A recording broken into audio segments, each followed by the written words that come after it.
We want a leader. It's in here. He got to come out in you. The only thing we just rely on is election campaign, and then we bring up leaders. To the point of it's from my village. The legislature supposed to become Christian. You understand? They go to churches, they go to mosques. No. That's one of that's the problem we have. That's the problem we have. But there's money in the country, just that we don't invest. We don't try to make money. Every human being, we want more than less. In economic theory. All right, a very good morning to you all. My name is Adi Chris, and this is the weekly bulletin right here on the African Renaissance Television. Well, as you know, this is where we bring you up to date some of the things happening in the country, Nigeria, and discuss issues. Listen, I watched a video this morning, very short video. It's nice, trending currently. I was talking about what is special about us. I think we should all go and watch it. It's worth watching. It is worth looking at. I mean, the guy spoke. He spoke from the point of conviction. That's all I know. He was very sure of what he's saying, that Nigeria is a blessed land. We seem to agree. And what are our blessings? Those are the things I will try and talk about today. I want to identify Nigerian blessings and maybe try to make sense of where we are. Before I do that, I want to say a very happy Easter to you all, to the Christian faithful. I am proud of you, Nigerians, being Christians. And I'm also proud of the Muslims. And I want to be careful what I do today. It's a difficult issue that we need to be dealing with today. But today's topic is really very funny. Now, as I was growing older, I come to realize something called the order. I want us to be very careful when we look at this. The order. Who is the order? You see, the order, we say, don't mind them, those other people. The Muslims are the order. The Christians are the order to some. I want you to consider, as you watch me today, that as you see those people as the order, you are the order to them. It's not bad to differentiate. I think where the problem is when we discriminate blindly. What are you fighting? Who is that order you identify in Nigeria? Today, Nigerian topic, I want to look at the concept of the order in Nigeria. Oh, of course, many of you celebrating Easter today will definitely see the Muslim as the order, the North as the order, the Hausa man as the order. That the little bit get confused. And then those in the North, we see Christians as the order, the Southerners as the order. Of course, those of us that speak different languages, we are the order to them. Does that make any sense, really? I am struggling to get it. And I want to put this topic. I'm not glorifying this, but this is kind of the Nigerian political divide at the moment. I call it the political divide. We have the Arewa at the top. Of course, we have the Middle Belt. That's how they do. We have the Duduwa Republic, of course, the Niger Delta, and the Eastern region. You know, let's look at Nigeria from this little region. How many? We have 5 regions here, right? 5. 1, 2, 3, 4, 5. I think we agree that these are qualified countries of their own. I just love this map to show how we have broken ourselves. But these are all artificial boundaries. I repeat, they are all artificial boundaries. And the reason I believe in Nigeria is because I believe in Africa. Do you know how we come to become 54 countries today? Some people sat in Berlin some years ago. In their mission to come to Africa, they shared it into their own interests. British took some part, the French took some part. That's why of course, I'm speaking English today because I'm an Anglophone. A lot of them will be speaking French, they will be Francophone. Soon we're going to have China phone, Arab phone, and so. We're going to have Indian phone because we don't seem to know anything as Africans. But that is even not my interest. Because at the end of the day, it doesn't really matter whether you are Africa or this. The world is created as one village. It is not like Africa is different from the rest of the world because we all share the same value. No, well, it's easy for me to say I'm an African. They are Europeans. Yeah, that's another way of saying the order. The Europeans are the order for us. And the Europeans are telling us we are the others. And of course, in the Europe, they see the Americans as order. Of course, those in Australia, they are order. Where are we going with it? You know what is interesting is we all share one common value. Supposing we focus on that value and forget about this order. That is my topic of today. What has the order done for us as a people? How has the concept of the order helped us? When I come down from the Nigerian airport, and those of you have been there, those of us that travel out, when we come down from the airport at the Murtala Mohammed Airport in Lagos, the first two buildings you're going to see is the mosque and the church. It's the mosque and the church. And when I titled my film, I put it there on my return. Because that's the thing. You return to this, to blessing, but it's currently a curse. I'm sorry, Nigerian. These two blessings have become a curse to us. It's something we need to think about. As we Christians are celebrating Easter today, what are the Muslims thinking? Is it one of us? They just had Salah. But one thing is common. It was a season of Lent when people were starving, fasting, and now we're going to have Easter, Jesus Christ. The same thing they did. What a commonality. You know, the important thing is they are calling on one God. In the name of one God, we're killing one another. We're able to see the differences. Not the word that unites us together. Today, let's look at what unites us together on this show. That's what we're going to do. It's going to be difficult. It's not going to be easy. I'm going to challenge you. And sometimes you will not agree with me. You know, my people will not always agree with me. But let me use the final quote, which I want us to live with. True faith isn't about creating new divisions, but breaking them. The ultimate test is whether we will build a Nigeria worthy of God's pride through our action, not our affiliation. You are not a child of God because you go to mosque. You are not saved because you say you claim to be Christian. It is your action that's going to save you. Whoever tells you today, I'm a Christian, and I will remain a Christian, that's where I'm born into that Christian religion. That's where I grew up. And I still have that element of African religion in me, though. That's the fact. And growing up and at this age, nobody can convince me that Muslims are going to go to hell. Anybody that's telling you that is deceiving you.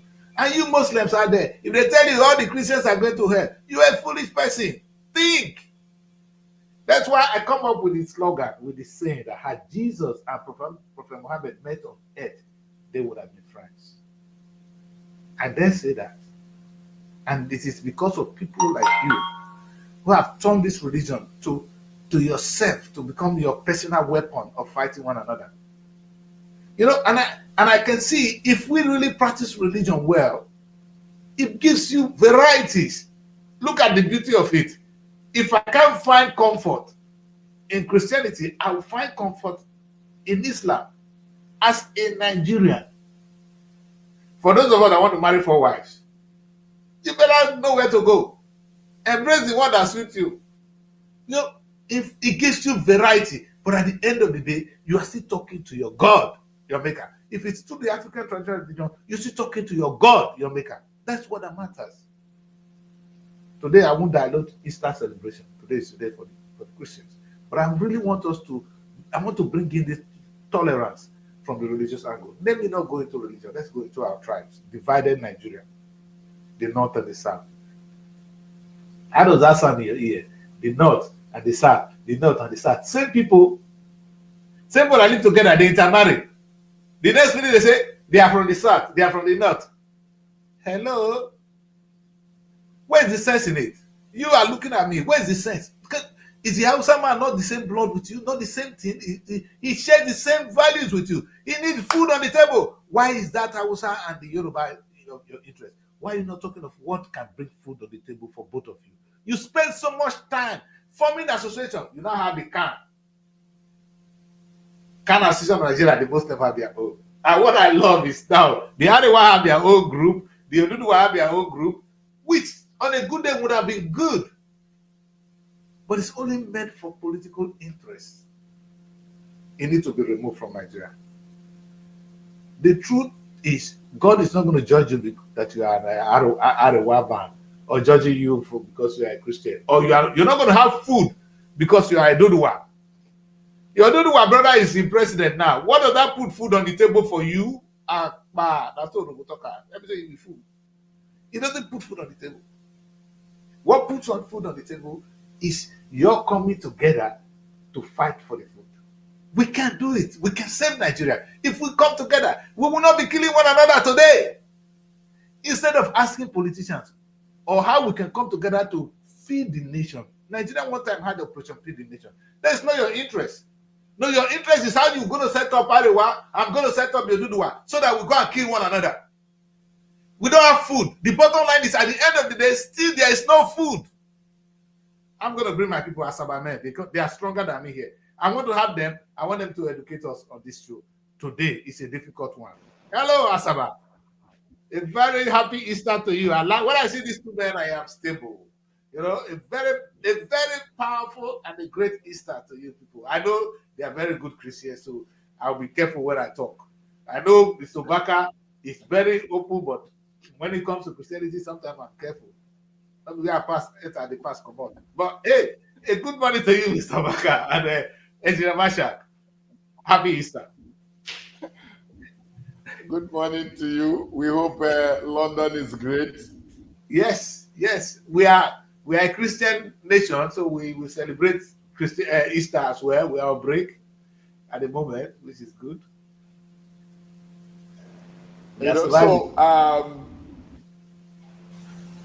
Ours is a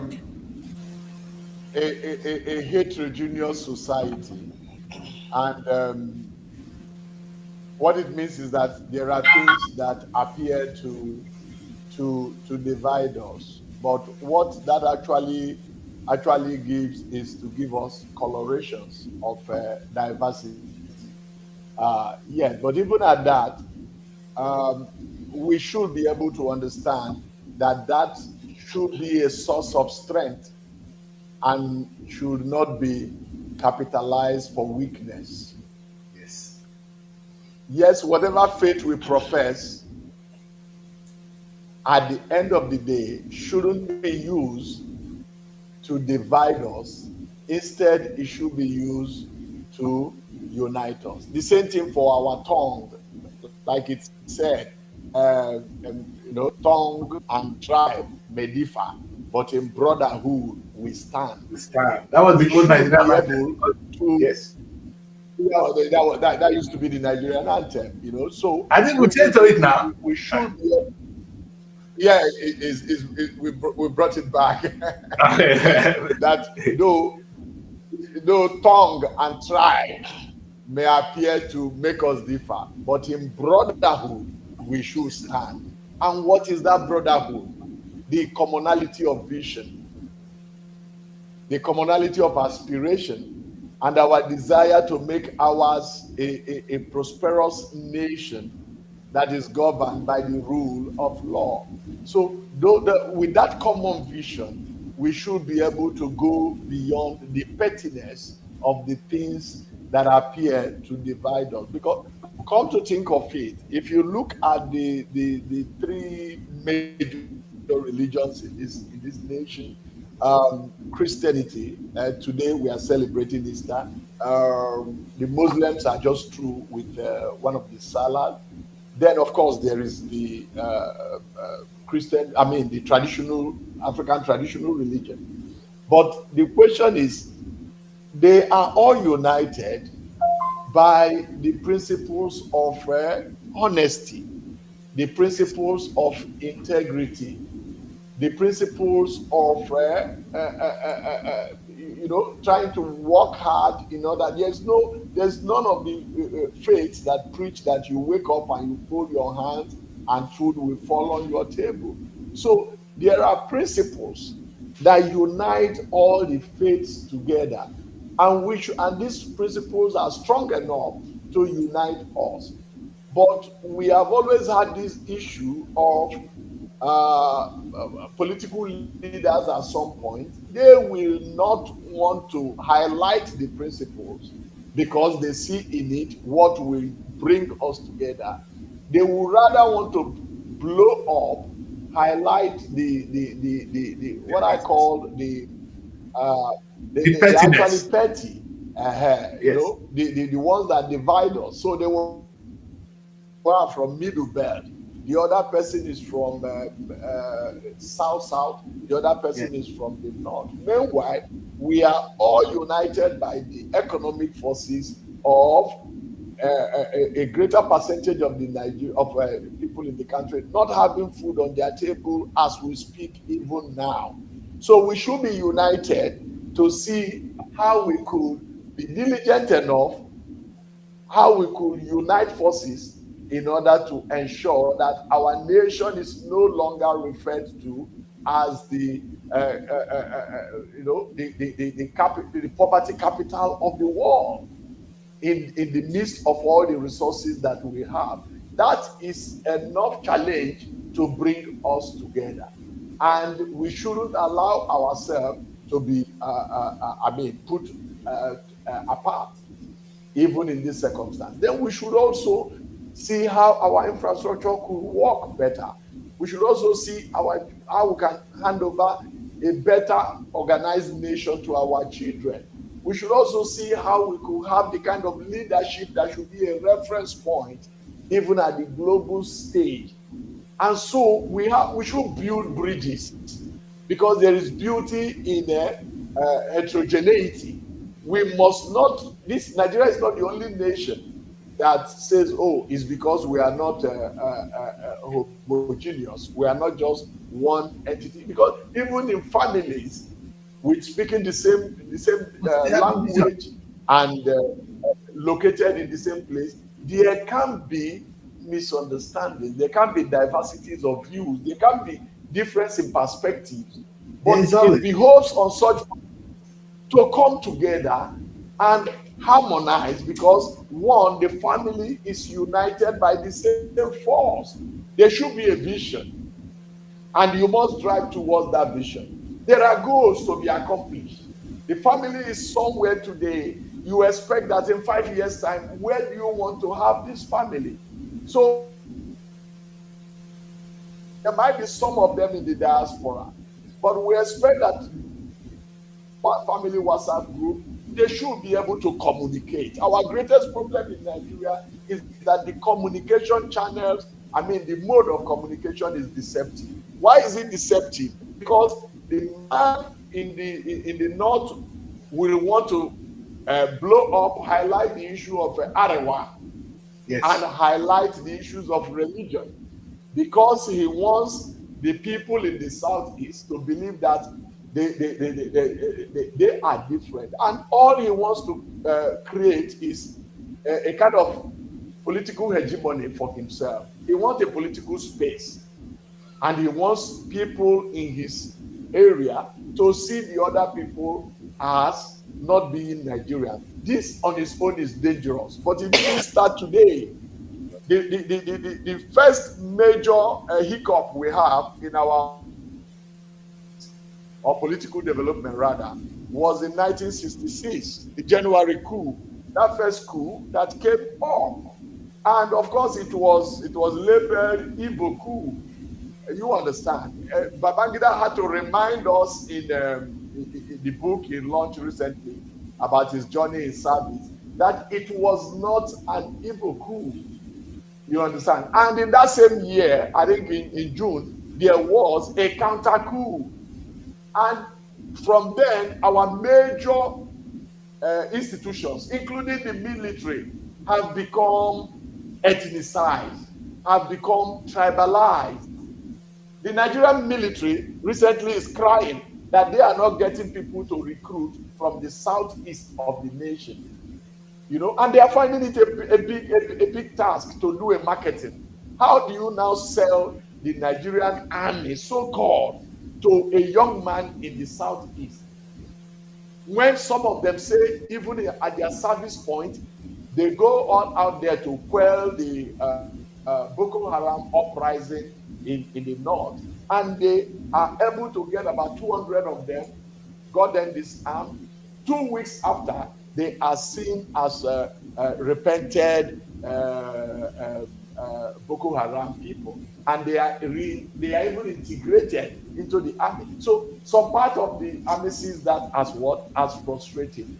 So what we should see Nigeria as one, and we should not inside Nigeria. It's dangerous to have a military that you now see southeast extraction of the Nigerian military. The police force is seeing that when that is done, you are already a house divided against itself. And the ragtag Boko Haram can intimidate you over the years because your rank and file, when you go strategy meeting, they are already leaking information. And what is a military without intelligence? What is a military without? And you see a situation where the national army, Nigerian army, is facing repeated embarrassment from some of these insurgents because we are not seeing ourselves as a Nigerian army. That is also political parties are seeing themselves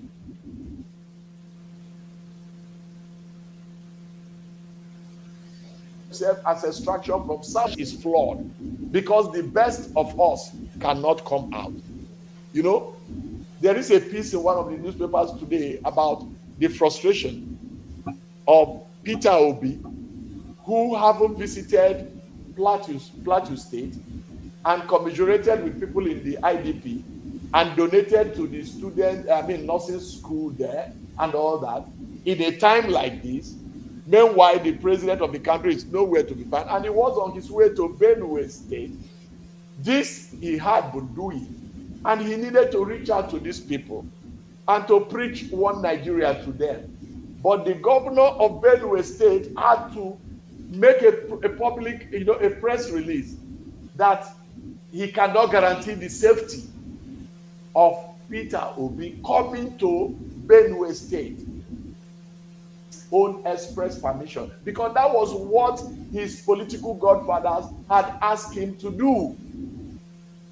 And now the nation that is the Reverend Father guarantees freedom of movement. Yes, that one is a Reverend Father, from what I gathered.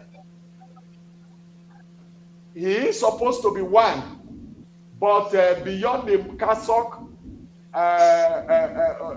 we need to have a true test of who a Reverend Father is, because the hood does not make the monk. If there are people in internally displaced camps, and somebody is coming, a presidential candidate, in the like of Peter Obi coming to your state, you can't guarantee. I cannot understand. I do not see, the conviction of the faith in that Reverend Father. If you stop somebody who is bringing in assistance to people in such a distressed situation, and he's not a foreigner, he is a Nigerian, and that brings to question our understanding about the commonality of our nationhood. We have been so divided by politics, and we try to create ethnic cleavages for ourselves, and we use religious divide. But take a closer look at these religions, and you see that not up until a couple of hours ago, members of the two major religions were fasting. We're fasting together. This one Lent, this one fasting. There is none of the religion that say you should enslave your worker. No. There is none of the religion that preaches dishonesty. There is none of the religion that preaches division. It's all about harmony. It's all about sacrifice towards building a nation that we all can be proud of. But the political leaders have tried to exploit these religions and use them to divide us, because divide and rule has a way of helping them. The more I think myself more as a Christian, and my Muslim brother, I get him demonized, the more it becomes easier for my Southern brothers and perhaps Christian leaders to have me within their block, and at the end of the day, we are missing out on our desired goal. And what is our desired goal? To have a great nation with functional infrastructure, with great, a transparent kind of leadership that can take Nigeria beyond where it is now. So we need to build bridges, and we need to go beyond what divides us, because there are more that unite us than what actually divides us.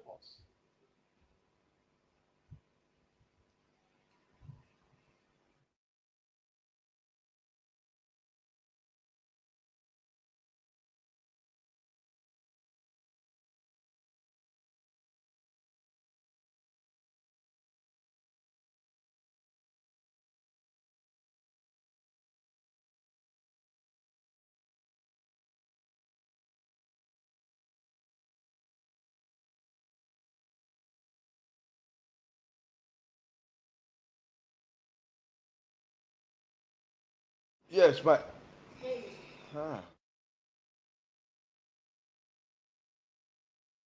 your mic has been muted. Your microphone has been muted. Yes. I'm sorry. I deleted it for some reason. Now I forgot to take it back. Anyway, what I was saying is this divide. I see reason why I cannot tell how we allow petty things to divide us, whereas the things that unite us are actually the solid things we can see. Anything that is dividing Nigeria today is abstract. Let me use the word. Something a reasonable person cannot be divided with what is dividing us. But the food we don't have to eat, the insecurity which is common, food that is common, the community we need, which is very common, if we come together, we demonize it, we commonize it, and we hold on to religion which you cannot identify, which has a lot in common anyway. And that's what I don't say. Let me bring you back to my community. It's a very big shame. Maybe it's something that is born in non-human. Come to Ogara, where is my community. It's made up of two clans, Ogareki and Ogarefe. Do you know these people they say, if you see what they say about one another, the same village, and my mother is from if I try from one side, and my grandmother is from the other side. And the good thing is they intermarried. So then my father is from the other side. Do you know that you can't even bury somebody who is from here? You can't do that. And sometimes I begin to wonder, are these people real? How did they even found this land? When did all this start? You know, sometimes we want to think what is really, and this is they say Ogara. You guys, those people outside may not see what is separating us. As I'm talking to you now, people outside wouldn't even know what is the battle going through within Nigeria. They see us as Nigeria. They don't care whether you are from the north or the south, you are a Nigerian. You carry one Nigerian passport. They're going to treat you the same. That you are from the Arewa, speaking Hausa, or being a Muslim, won't make them treat you better as long as you carry the Nigerian passport. Same with us in the south. How can we be so blind to these very fundamental issues? I always come on the show and we said, with the Tower of Babel, when human beings came together, we're able to threaten the divine being. Do we need to preach this any more than Nigeria need to come together as one? Identify one thing that is truly dividing Nigeria that we can say this is a good reason why we should be divided. That's why when people come to me and say, oh, we need two countries, three countries. That's why I put this map intentionally today. You know, I ask, are you even strong enough as one? What is going to be in these pieces? What will be your strength? Have you read the Tower of Babel, my people? Where is your education coming from? That's why I'm going to let Engineer Masha come in. I know Engineer will have a lot to tell us here. Engineer, I will leave this with you for some time. Yeah, thank you very much. Let's allow Engineer to weigh in. Yes. Yes, sir. Interestingly, this has been the bane of our society, of our nation, Nigeria, and of our being together. That bond that we need has been divided by the narration of people who are more like religious ethnic bigots, who use ethnic and religious identity as a way to create an apprehension that makes us see ourselves apart, which is very wrong. They say, unfortunately, I'm a student of history and having remembered pre-independence and post-independence before the 1966 coup changed the trajectory of style of leadership. Pre-independence era saw nationalist leaders from the NCNC, from the Action Congress, and nationalist leaders from the cultural divide who said, no, we need to approach, we saw ourselves as one from different geopolitical zones, different ethnicity, but with a common vision. Our common vision is the actualization of the Nigerian identity for us Nigerians. And collectively, we put religion aside, we put ethnicity aside, and we decided that we're going to fight the common cause. That's where we had the likes of Abba Macaulay, Nanda Azikiwe, Tafawa Balewa, Ahmadu Bello, you name it. But then, as the movement went on, the military incursion into politics and leadership created a diversionary trend from the area of leadership to the area of dominance. It was in that period that we saw the ruling parties, or rather, the three, the major ethnic group, the Hausa Fulani, coming out to say, well, we might have the economic power, but they have the political power. And of course, realistically, and which was true, the political power controls the economic power. But I would like to deviate a little from the opening salvo when we're relating to Hausas. Hausas are not our problem in this country. I've been privileged to stay with them, school with them. Hausas and the smaller ethnic groups, like the Gwaris, the Nupes that we have in Kwarang, Niger State, the Biroms, the Galas and all that. What you see today, the insecurity you see today is a creation of the Hausa ethnic minority who have decided, who have used the coercion of force to dominate the majority. They come into places, they assert dominance, they try to rule over you and create an emirate. We have fewer Hausas than Fulanis fewer Fulanis than Hausas in this country, but because of their style of mindset, they created the scenario we're seeing today. I'm an advocate of truism, and we're looking at an order that has been distorted by the political elite. Now, over time, when democracy finally institutionalized, the 1978 pre-election campaigns, we had political parties that showed true ideology, if not 100%, but at least we could talk of 75% political ideology. The UPN had its manifesto centered on making life better for the people. They were the progressives. They promised free education. It was not an illusion. The MPN came with its own promises.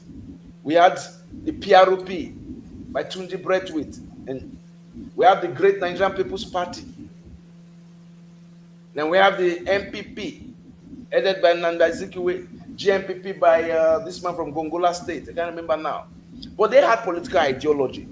You didn't see political prostitution where we see it now, even when they lost. Tunji Braithwaite never moved from PROP, People's Redemption Party, which was always coming last, to the MPP or to the UPN, or to the MPP, to the GMPP that was in the Northeast. He stayed with the PROP until that republic died. And the ideologies paid off on the electorate. In Bender State, we have the privilege of enjoying free education.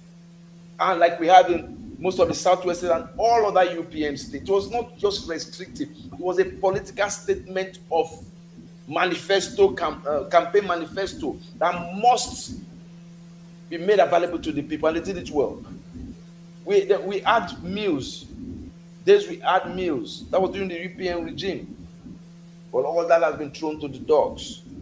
PRP had one state there, I can't remember now. GMPP had Gongola, President Adamawa UB. Then the MPN majority had Kano. Yes, Kano. Then Nandaziki with the MPP. I listened to that. I have never seen speech of bias or speech of dragging ethnicity into independent speech or Children's Day speech. Children's Day were practiced very much at that time because we went out to march and all that. Independence Day speech and all that. No, Azikiwe will not talk bad of the Ahmed Bellos or the Tafawa Balewas. They don't attack personalities. They attack ideology. They attack vision. This is the vision. They're not a direct attack, but they use their performance as a political party with an ideology to attack the redundancy of other political parties' ideology, other people's ideology. But yeah, presently, our politicians attack personalities. They create a sense of authority, asserting control over institutions that are supposed to be regulatory bodies for the economy, for the state, maybe like the judiciary, like the legislature, which is not supposed to be.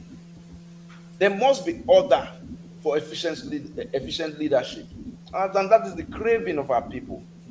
But since there's been a gulf, a lacuna, we have two extremes of political ideology that has ruled over Nigeria, and the newest extreme is the most depressing one.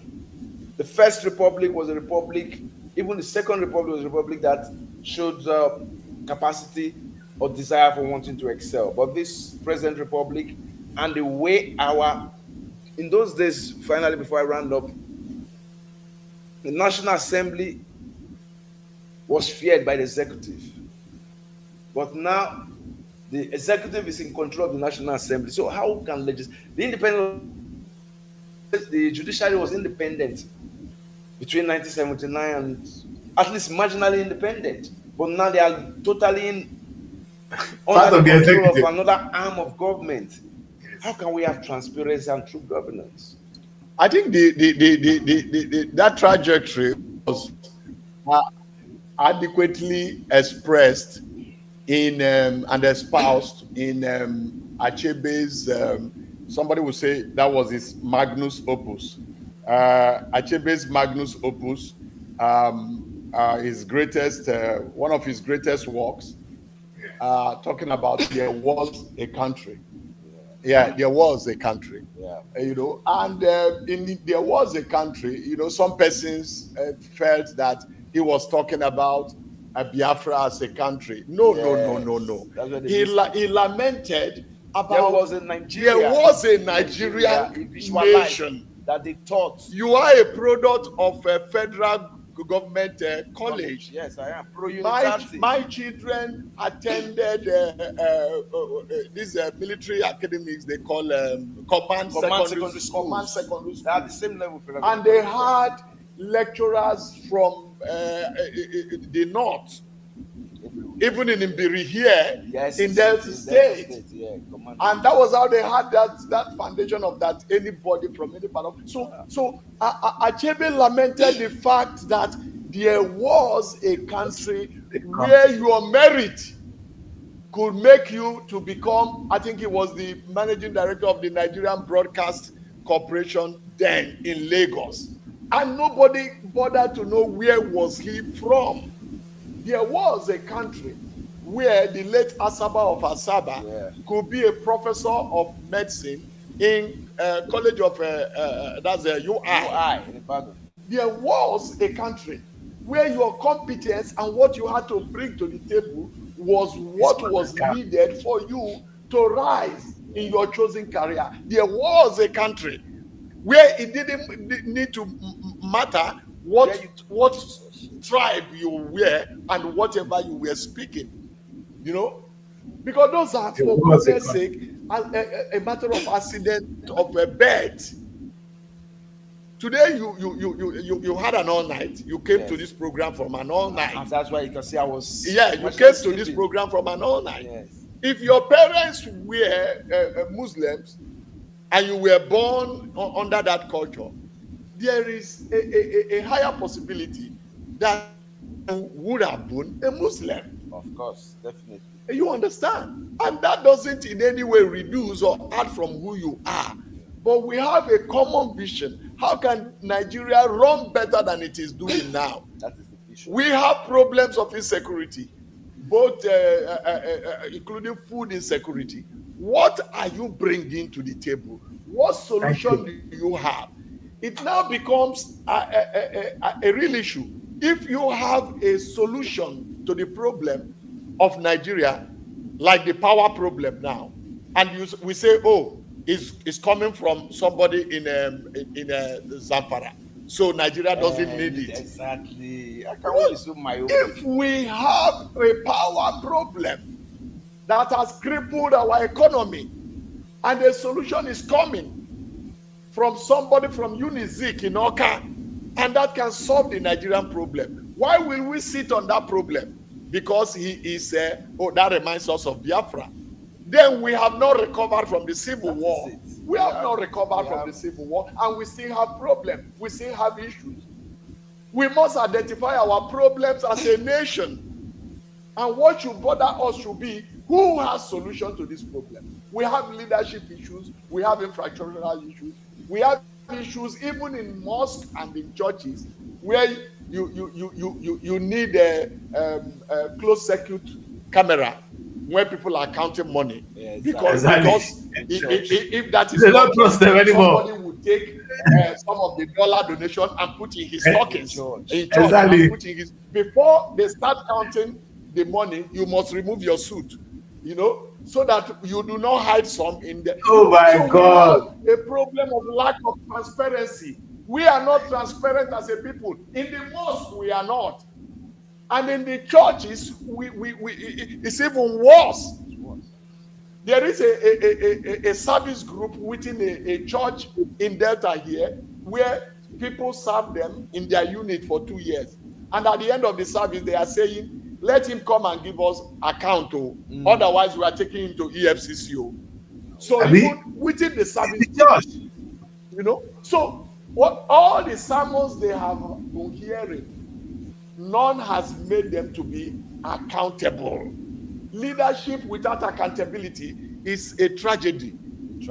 If you're not transparent, then where is your claim to your faith? And how can the nation grow along that trajectory? Those are the issues we have. And we must be able to identify the solution to this and see how we can run with them. Otherwise, we are not going to make progress. Otherwise, the president will return possibly on Monday, you know, and because we were told that he traveled for a mid-term reflection, you know, and soul searching, self-assessment to know how his mid-term has gone, so that he can reposition and refire towards the second election. I mean, the mid. No, it's for 2027. No, he has a 4-year mandate. It's gone halfway now, you know, so that he can see how he can do better in the second half of this tenure. But we know that is not credible information dissemination. That is not credible, because the guy went to fix the ailing parts of his body because of his age and all that, you know. So we must, you know, the scripture says something. He said, you must know the truth, and the truth will set you free. And with Mandafodio, he said, truth is an open wound.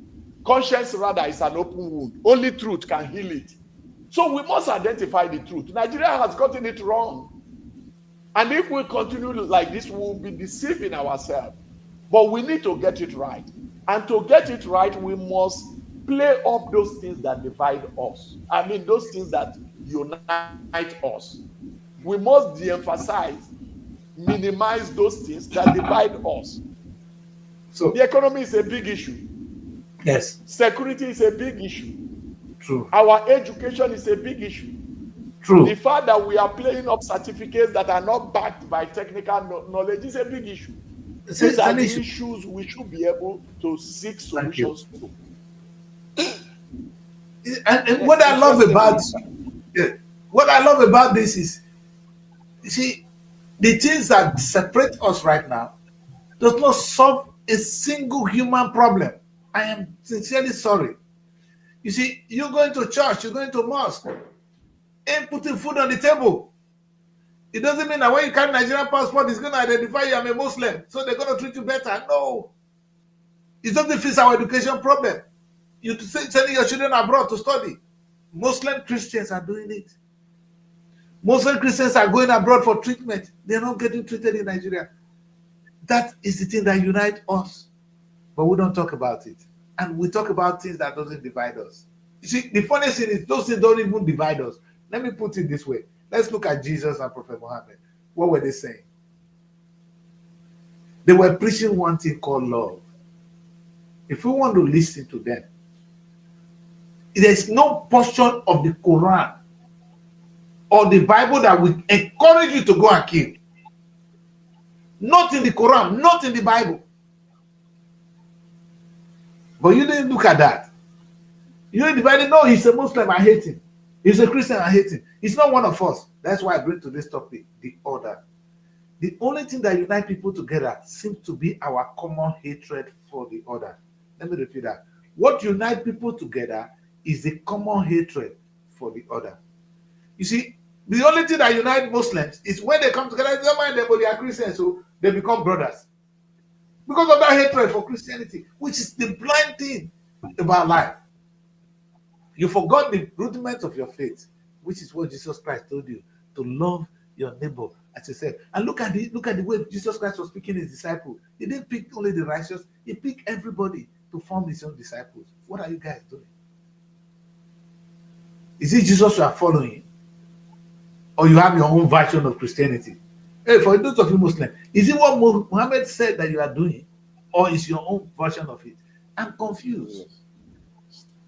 I'm very confused because these are things Jesus and Prophet Muhammad, their message will never separate us.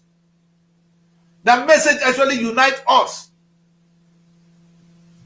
Let's put that aside. Let's go into the market. In Nigerian market today, go to Abuja, you have all tribes back there. They are not enemies. What you come to do is to get food for your family. That's what unites you. It's not the tribe. It's not the rubbish tribe that bringing you there. I go to the school. You go to the Nigerian universities. You have all kinds of people from different parts of the country studying to become. And thank God we're not speaking one language, which is English language, to study to get a good job and help in building the nation and you building your own family. That's our strength. That's our unity. Where is the bloody man that comes from the Arewa, different from the Eastern man, or the one from this? Where does he count? How does he count in all this is with him? It does not mean a single sense to anybody that thinks well. But unfortunately, those are the things that actually divide us today. It's difficult. It's afraid. I'm always scared. It's always scary when you want to talk about how Christians behave and how Muslims behave. But shamefully enough, that is one of the things the politicians are holding on to. And they use it on you, all because it's from your place, from your tribe. Now, Tinubu is president. How many Yoruba people are well to do? Oh, he's one of your brother. You Yoruba man, has Tinubu touched your life? Very few. That Tinubu will pick, he will steal the money and give to them. It will help them tomorrow. But if UK is, oh God, I want to use this. I'll come back to UK. I am growing up in the United Kingdom. It doesn't matter. The country is progressing. Your destiny, you follow the progress of that. As long as the UK progresses, you progress. It doesn't matter whether even I am a foreigner in the United Kingdom. The good of UK comes to me because the land is blessed. What blesses the land? is the focus, is the values, the things they do, the respect for one another, the respect for rule of law. I talked about last show. I was lamenting on this show about employing people and paying them well. It is good for the community. And now we fight one another in Nigeria over things that I'm still looking for the good reason why I would pick my cutlass and hurt my neighbor. No, maybe in those days when we had lack of Muhammad Ali. Ali said, the people in Vietnam have done him nothing. He's not going there to fight them. And he refused to go. They stripped him of all titles. He said, okay, but these are not my enemies. Before I will carry my gun and pull the trigger at another person, you tell me this is the order. I want a good reason. In fact, I won't join Nigerian military. I'm not ready to join any military if I don't have a full conviction why it should be there. Why do we even need the military in the world in the first place? What are they defending? In terms of war politics, you see the killing today in the world. Look at the Arab, look at what is going on. Two brothers, Ishmael and Isaac, look at what their children are doing. When you hear, oh, the Palestinians are doing this, the Israelis are doing this, these are children of the same brothers. Killing themselves, and they tell us, oh, the Israeli military, the Melanie blood. And I'm wondering, are these people, do they remember history that they are one father? How would Abraham be thinking now? For those of you that call on Abraham every day, is he happy that you're killing one another? So Abraham doesn't count anymore. It's only Israel and the other one that counts, well, the children, the descendants that count. Come Ishmael. Come on, man. What are we doing to ourselves, Nigerians? And what are we doing to ourselves as human beings? I can't even go into the world politics. Let's stick to Nigeria today. Before you, the little Hausa man, carry your gun and you go and kidnap people, what has the man done to you? The man is actually suffering like you. You know the funniest thing? We in the lower class are the one killing one another. The politicians, you can't even get to them. They bought you as slave, and you kill each other. They tell you one good thing, you go and kill others. At the end of the day, there was a country. Thank you so much for bringing that word in. There was a country. Because at a point in time, this is how the country has got to where we are now. And Rossi saw something wrong. He went into a coup. What he said was misinterpreted as, oh, now they want to kill, because some people were not killed. Some of the southern people were not killed. So you kill our own. We didn't kill your own. They came out and they took people, and that's the bloodshed. Nigerians were killing each other like as if we mean nothing. And you can blame those people. It's exactly what we're doing today. Uromi, people crossing. Oh, they must be kidnappers. And some of them are really kidnappers. Now we are the only thing I can say now, everywhere is war. And the war, my brothers, is not only in your corner. There is war in the north. The Muslims are killing each other in the north. I can tell you, the killing in Bonu, yes, the killing in Bonu, they are not killing Christians, so they're killing themselves. So it's not about Christians or Muslims or Fulani or this. They're killing themselves. The needle bet, you see that they blame it always on the Fulani herdsmen. Your people are involved. Go and look at the people they are arresting today. I just saw this. They arrested one guy, some kidnappers in the east. They are not Fulani men. They were Igbo boys. They are in Lagos. And they were confessing. And I want to say this, people. This, you see, who taught us this? Because this brain, we need to tear it first. We need to tear it and begin to look how our brain works. Who is teaching us all this rubbish? The church can never tell you this. So where did you get it from? The mosque cannot tell you this. Where did you get this from? My people, I'm going to educate this more. Where are we getting this message? That the other man is your enemy. I don't understand. Who is teaching us? How do they manage to convince me at my level that the Hausa man is my problem? I can never buy it. that the Muslim is a problem. Listen, I've studied abroad for a long time, and I go into Nigerian embassy. There's a guy I met who's from Nigeria, who works in Nigerian embassy. One I met in Nusa. He was one of the head of the consular Nigerian embassy in Hungary. Then I was in Slovenia. He's one of the most humane human beings you can ever deal with. And we were talking as brothers. There was no difference between us. Other than when we go into the bedroom and pray. We were doing, if we take guests together, we jump around, we do it. What are you guys talking? So me and Inusa were enemies, so we start to kill each other.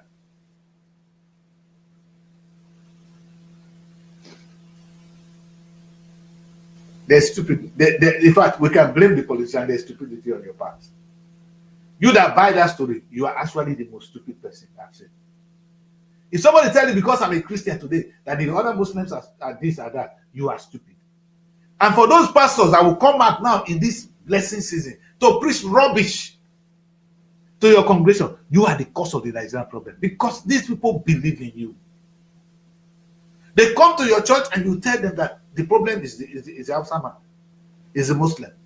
And the Muslim, you, the Imam, you go to the mosque and you tell them the problem, hey, where in your Quran did Prophet Muhammad tell you to do that? Where? And where in the Bible did Jesus teach you that? But that's what you could capitalize on, the Hausas. Oh yes. Beautiful language. Can you imagine? I could be an Hausa now. I just learned the language and I become an Hausa man. What makes you an Hausa man? When you can speak the language, you are already an Hausa man. And did you understand that? It doesn't matter. Children born in the other place become Hausa because they can speak the language. Or is it because I stand to differ a little to the emphasis on Hausa. Our major problem is not the Hausa. The Hausas are highly accommodating. We're talking of the Fulanis. The Fulanis are the people that annex territories since the Usman Danfodio era in the 18th century. They have seen themselves as a people that go seek after land, then they annex the land and dominate the people, their host communities. The Hausas are very accommodating. A lot of people mix it up. Can I ask you this? Are the Fulani people living better life in Nigeria outside than the few? Are they not? No, they are not. They don't like a normal life. They're nomadic. They prefer the bush. How can that person be? So what can you say about those people? Somebody that lives in the bush is wasted already. And the question is, why nobody wants to live in the bush? You ask yourself, who are those? It must be the Fulani headsmen. When I say headsmen, they are leaders that is pushing them into that. Do not blame the ordinary Fulani man. He's a victim. How many of us, will your children, Ubaka and Engineer Masha, will your children go and live in the bush, carry AK-45 and walk around with cow? They are not nomad. They are not nomad by culture. They are not nomad by orientation. They have been nurtured to live in the towns, have an organized lifestyle, and try to be civil in their disposition.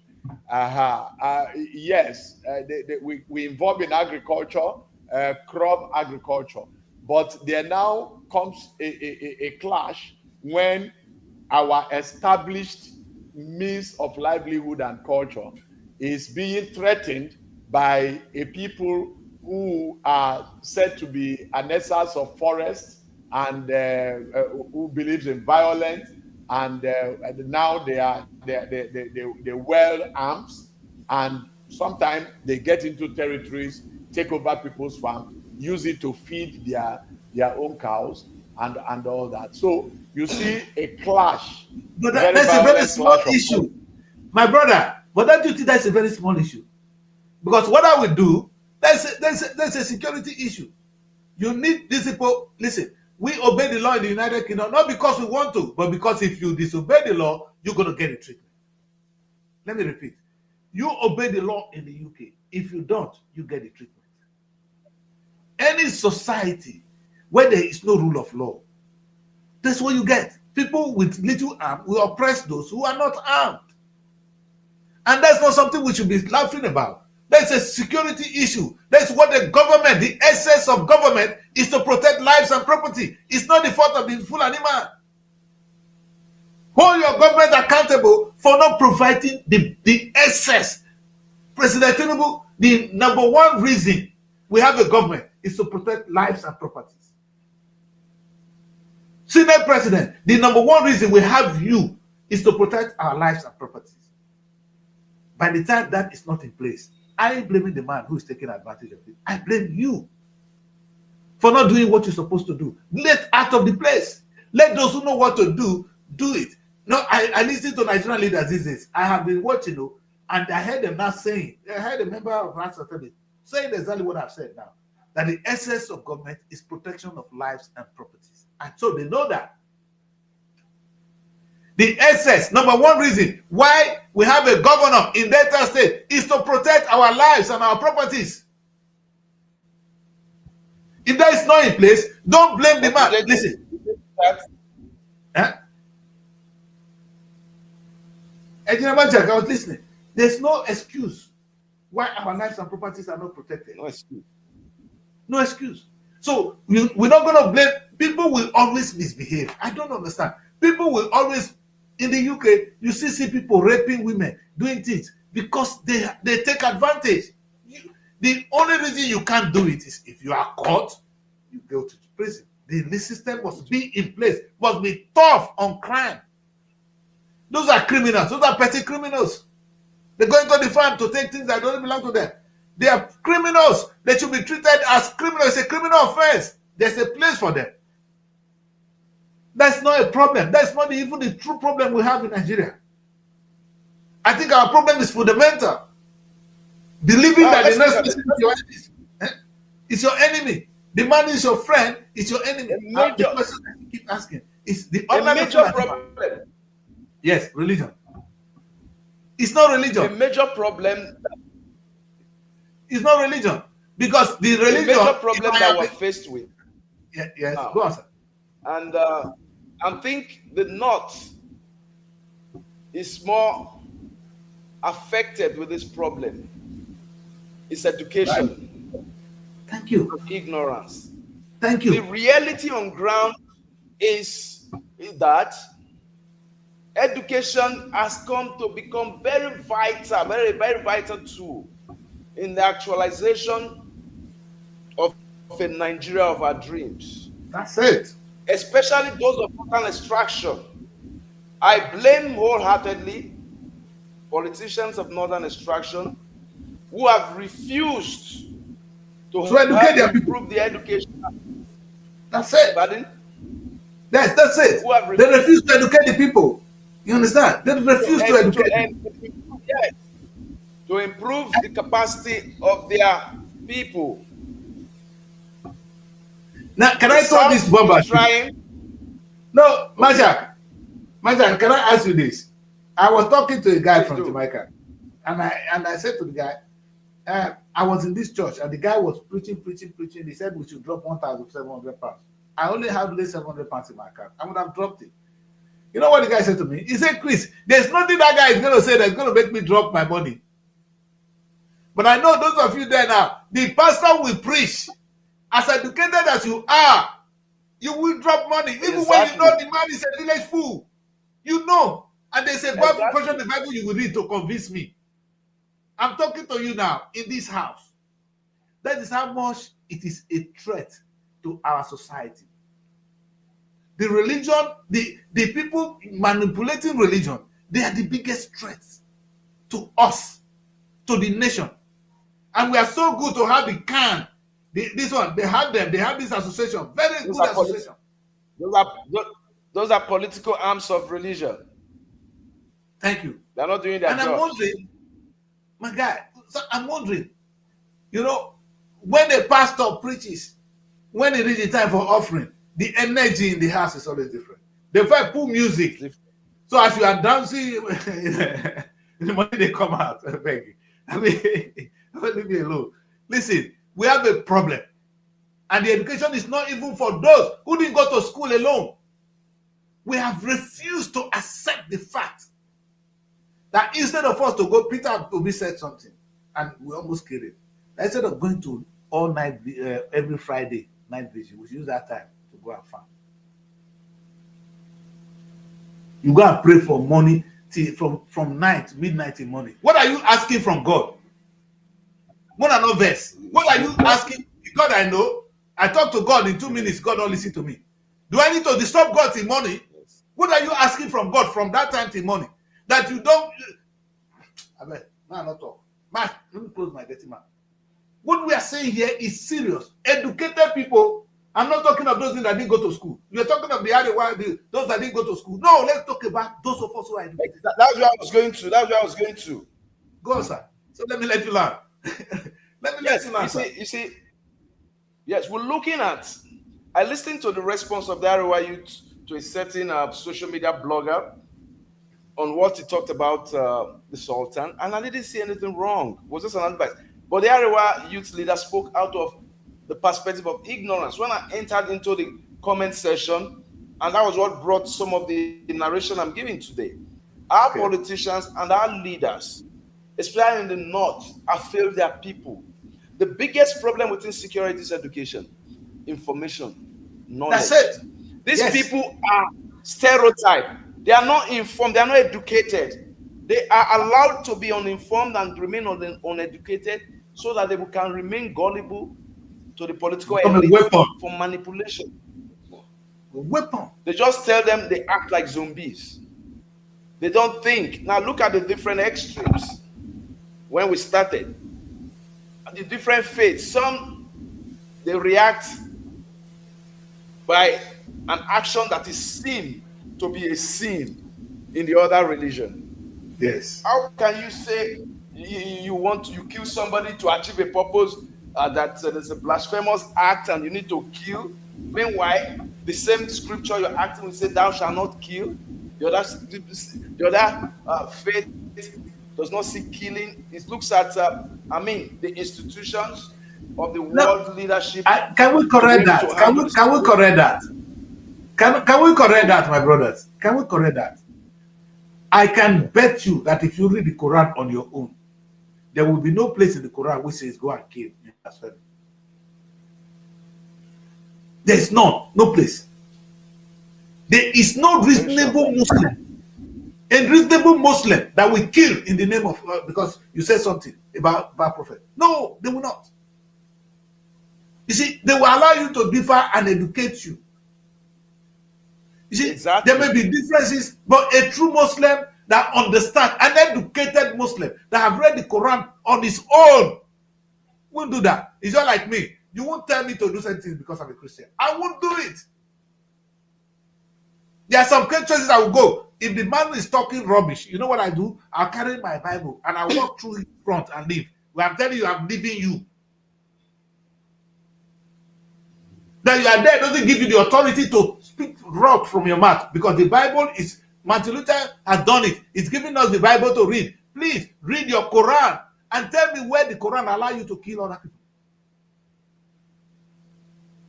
People who are fighting for, it's just like what we see now. Go to Israel and Palestine.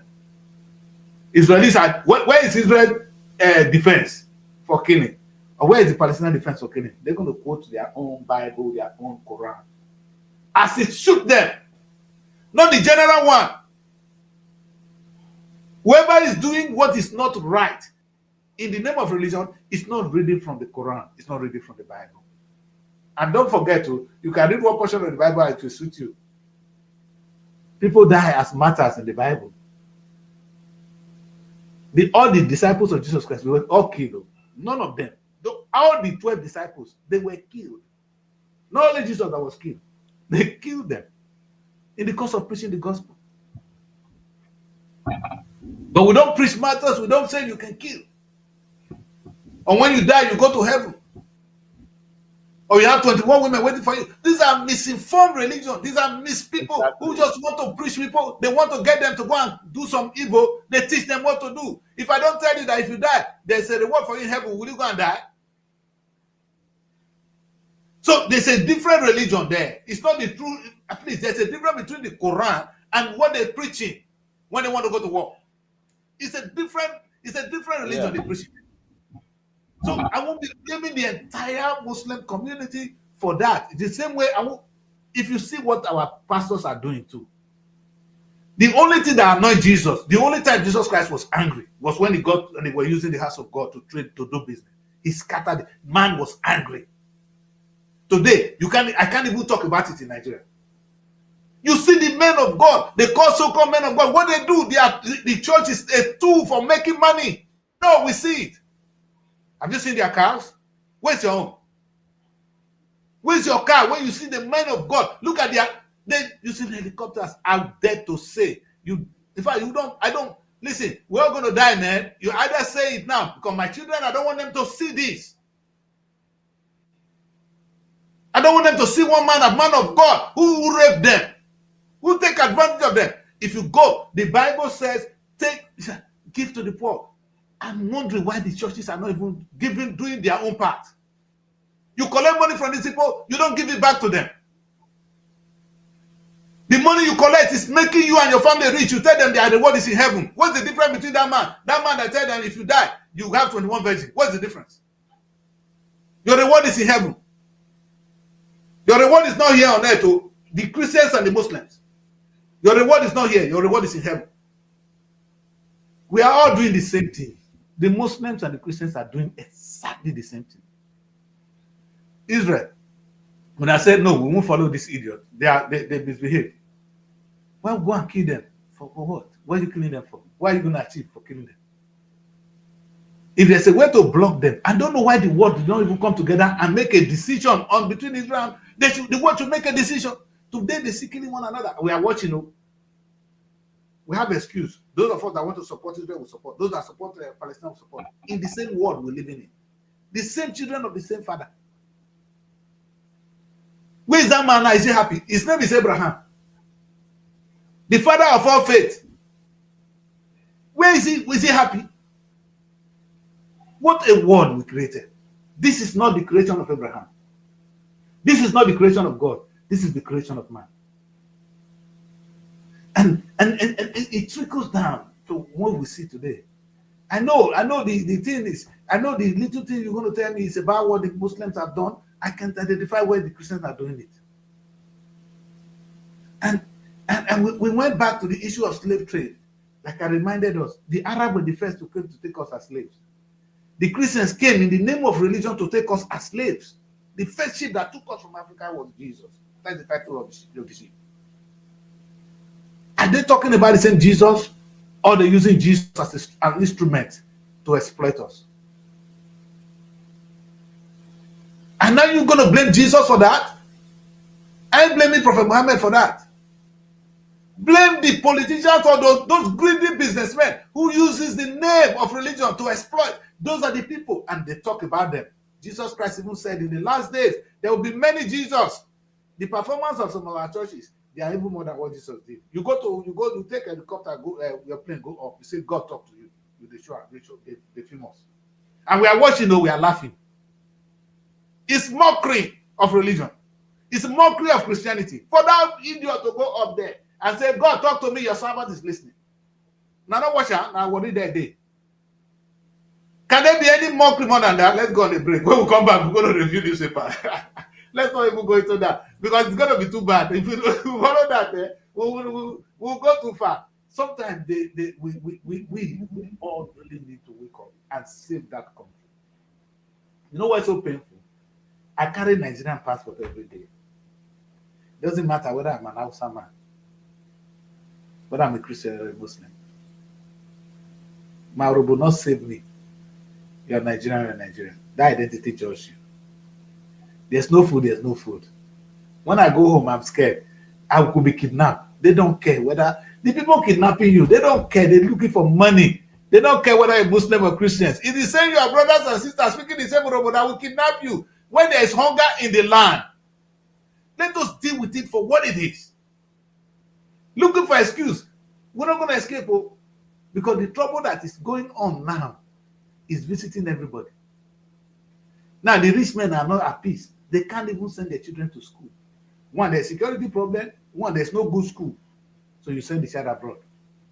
The little ones that are there, they send to private schools. Nigerian school has, oh God, the best.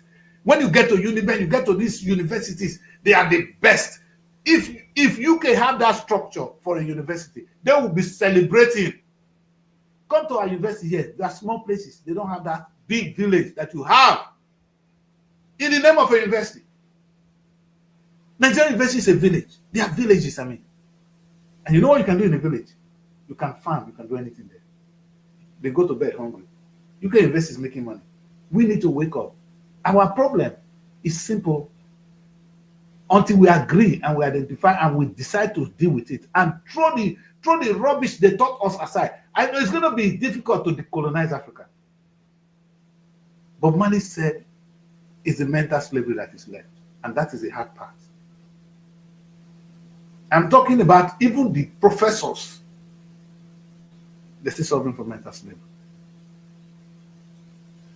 Before I go on this break, my friend, he had these two lecturers. They are lecturers at the University of Calabar. They came to this Redeemed Church. They went back with some sand that they took from the church. They put it at the back of their vehicle. This little boy, the son was playing, and the child basically touched that thing and the thing scattered, the sand. If you see the way this man reacted, my friend was surprised. I said, "You two professors, University of Calabar, this is how you react. Ordinary sand when your pikin throw away. You need to see the drama. It's like the devil that come through the child." Are those people uneducated? Let's go on a break. We'll come back. We'll talk more. Not going with my people. It's a big happy Easter. Okay. Nigeria Week London 2025. It's time to celebrate the pulse of Africa's most exciting nation. Nigeria Week London 2025 is coming to Hippodrome Theatre from July 24th to 26, 2025, showcasing the best in Nigerian arts, music, fashion, and investment opportunities. Whether you're looking to discover the future of real estate, explore Nigeria's culinary masterpieces, or get immersed in an electric Afrobeat performance, this is the event of the year. You can also join us for a film festival, cultural dance spectacles, and the recognition awards. Don't miss out on the business opportunities and cultural experiences waiting for you. Book your tickets now before they're gone on eventbrite.co.uk. Call or text +447 438 893 190 or 080 330 46768 or +447 459 071 747. Visit our website superiorradioandtelevision.com. Nigeria Week London 2025.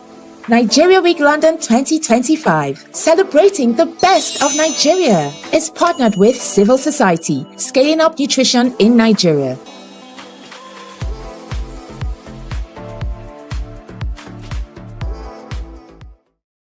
You're welcome back, people. This is the weekly bulletin, and it's a beautiful Easter celebration underway.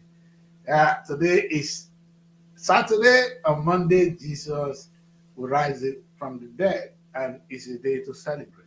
And I am so excited to be in the studio with these two educated people, and we're taking a look at what divides us in Nigeria. And I am of the opinion that what divides us is actually abstract. What the reality of our life that divides us and unites us together is something we downplay, and that is where we come in. I'm still waiting to be convinced that there's something that differentiates me and a typical Fulani man. The security man that was guiding where I was staying when I was there was from Fulani. He's the man that was most loyal. Anything you say, he say yes, sir. You could trust him. Is he not the same Fulani? So I'm confused, man. We need to wake up and we need to find out who is our problem. Maybe we don't even have a problem. Maybe we just need to look for food and put it on the table and everybody will be happy. Maybe that's all we need to do, because by the time there's enough food and there's prosperity in the land, some of this crime will gradually fade away. The crime will continue to rise if some people get it all and some have nothing. This is something I spoke about in the last show, and it's a big message for the week. There will be anarchy. There will be no peace. In fact, I don't even like peace. I want justice. For those of you who are the one looking for peace, I don't look for peace. I'm looking for justice. And if Nigeria is just society, how do you expect peace in an unjust society? That's the thing I don't understand. We're looking for peace in an unjust society. Let us look for justice for Nigeria first. And the justice will help every one of us. That the Fulani man goes into the farm with his cow and begins to destroy your clothes is because there is no justice in the land. By the time one Nigerian is sent to prison for doing something wrong, nobody do it again. I know Nigerians. They can fear. Here we they say they try. Because when you think when you look at the kind of people you meet in Nigerian prison, you don't want to break the law. Because you won't come back from prison alive. So these are the things you want to consider, man. So Nigeria is actually a better, they are more tough on crime. It's just that the enforcement of the laws, that's something another day. We can't talk about that today. But I have my men here today. Let's take a look at the papers because we don't have a lot of time. I have these two able gentlemen. The best thing to do is to look at the papers together. Are we together, Asaba?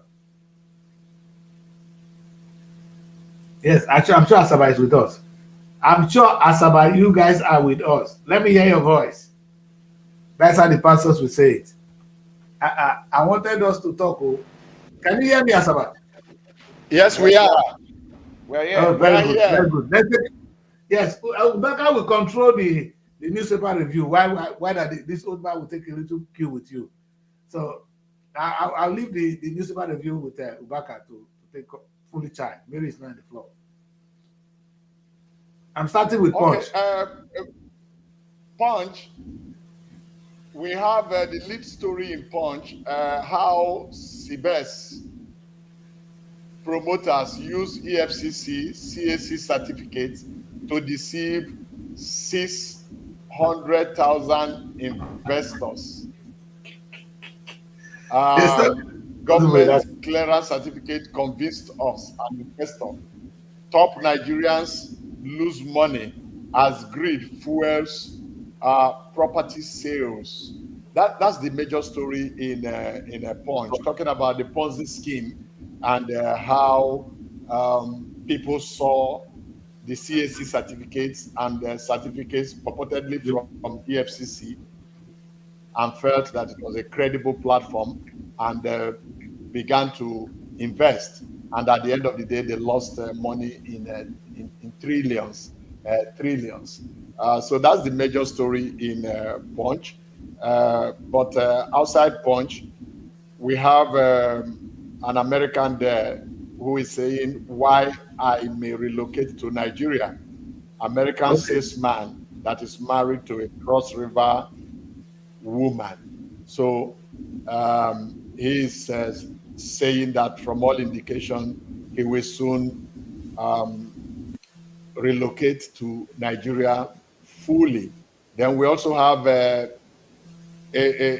pastor that is being that is under some heavy criticism, receiving some knocks over what is said to be a controversial sermon that he preached. Yes, that if Jesus were around today, he will not visit a poor man. That's very contradictory. It is you are permitted to come to God poor, but you are not permitted to live poor. I think I shared that video here. I shared the video on this platform. Yes.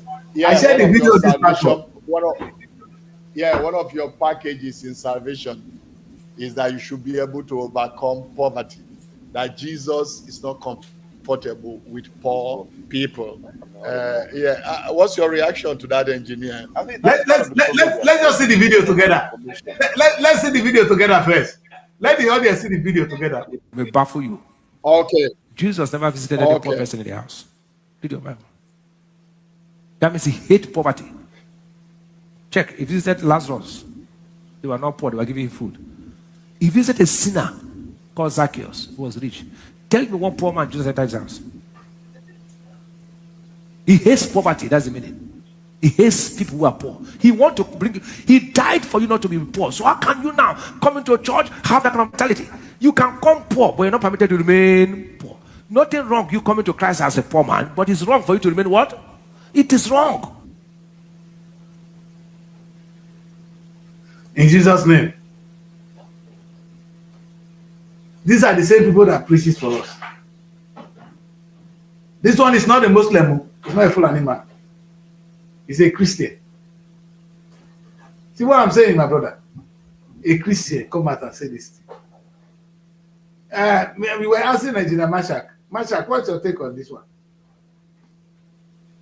Well, it's an unfortunate situation because that is the mindset of most clergymen of these days, both in the different faiths, even with the Igbe traditional worshippers in a part of the Niger Delta.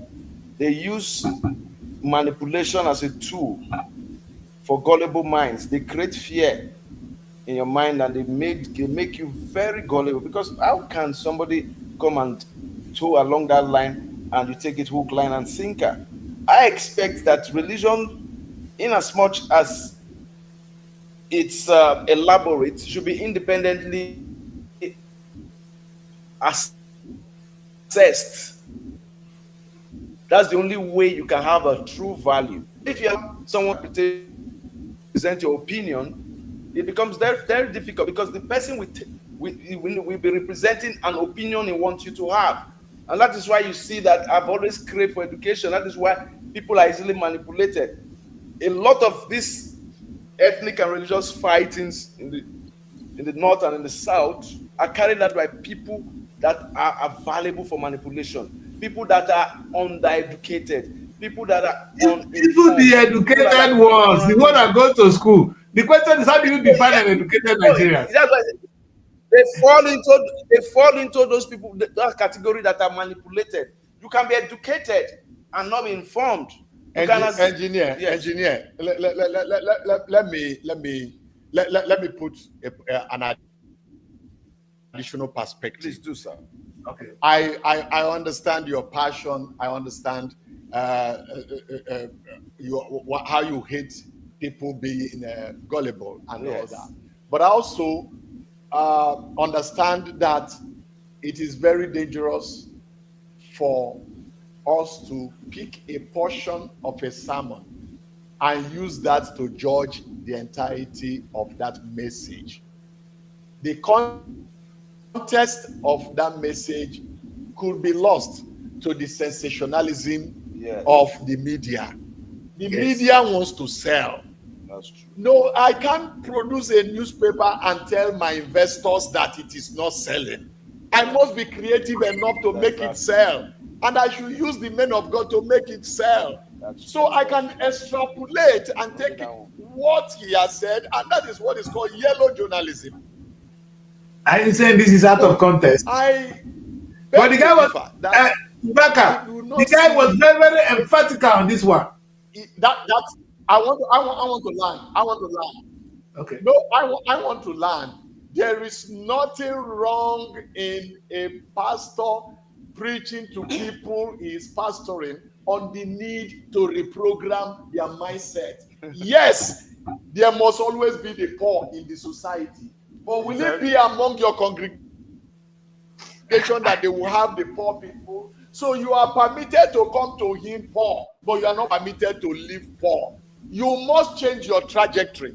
Should I pastor you in 4 or 5 years and your story doesn't change? Then something is wrong. Something is wrong. If your church cannot change you, please change your church. And so I know that this man runs about 5 services in a church salvation ministry in Port Harcourt. You understand? And by some standard here, it could be said to be doing okay.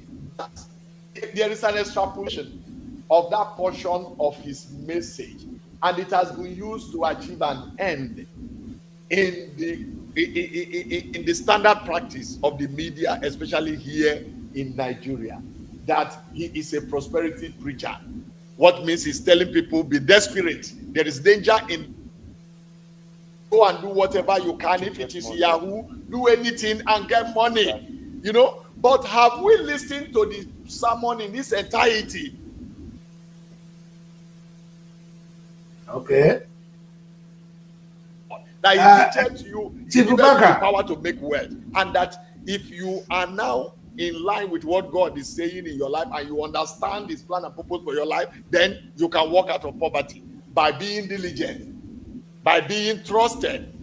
You know, Joseph was trusted and by Potiphar, and over time from prison he moved to the palace. Okay, Baka is going to keep us here for some time. Baka is saying that it's all right that what the pastor is saying may be taken out of context, which I agree. Yes, it's possible it's taken out of context. We've seen that a couple of times, and we know that. So I can use one line here, and it is what that will trend. But when a man of God, the so-called man of God, come out and do this is not a manipulation, sir. This guy has been doing it. I know, I've seen it more than once. Maybe this one just caught up with him, and the nation is not aware. So Nigerians, the good thing is Nigerians are aware that most of these things, they are prosperity teachers. We know having nothing wrong with prosperity. But is that what you go to church to do? To go and look for prosperity? What are you guys preaching? I want to get the message on this prosperity, guys. Church is about salvation. I don't understand the essence of going to church. Is it when I go to church, my life will be better? I'm going to be richer. Maybe that's why I'm putting a lot of money so that I get a lot back. That's trading by barter, like this or that mean I would say. I don't understand. I have issues with it though. But who am I to say? I always have my mindset already that these guys are scams. So whatever they say, don't use my own case because I see them as scammers. You know, no matter what they do, I see them as scammers because when you go to the church, the clothes you're wearing is coming from the members of the church. The car he drives is people from the church. It's our money, not his money. And he's telling you are not allowed to be poor. I stand to be corrected. I want somebody to convince me that that was not his message.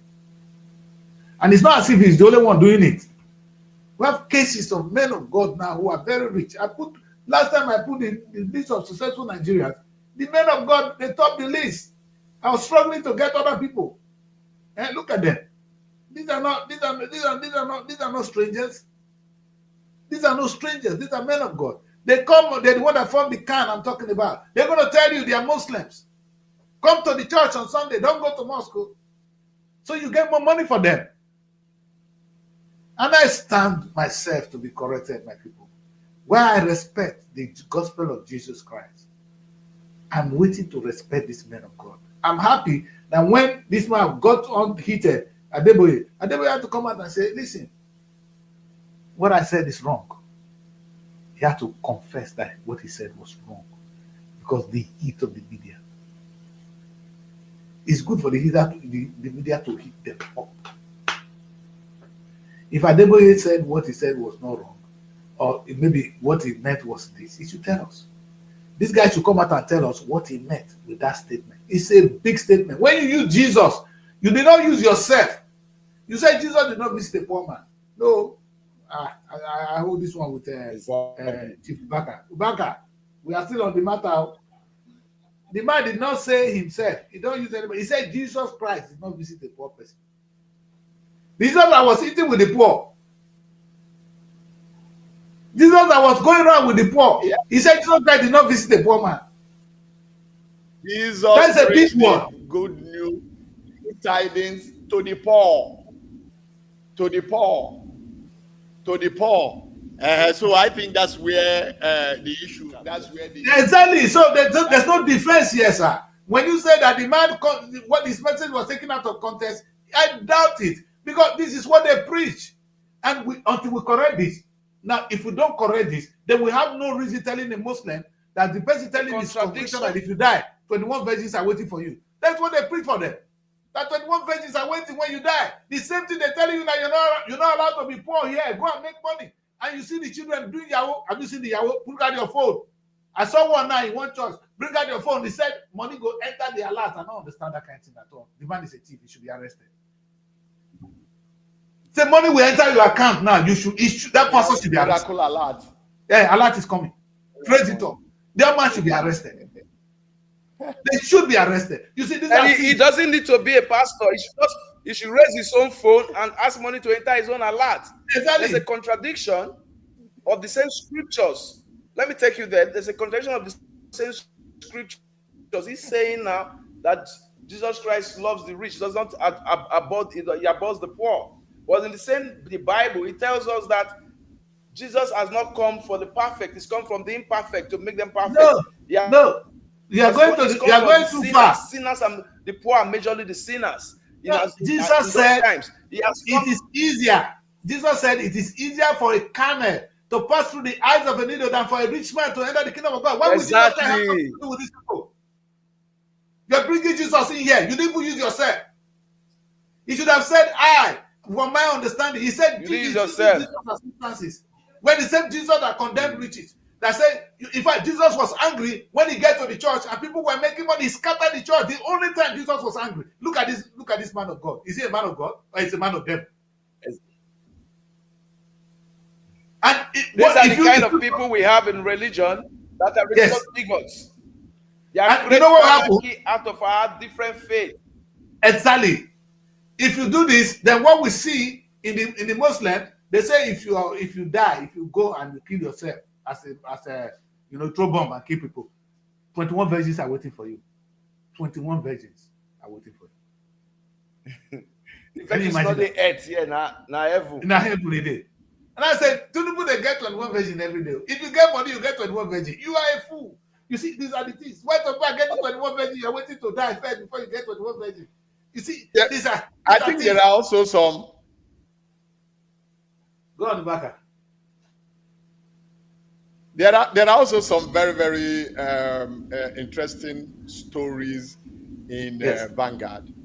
All right, let's go. Vanguard. All right. Yes. Reverse emergency rule. Wike is being quoted here now. And he says, I wanted Fubara's outright removal. That Tinubu saved him with suspension.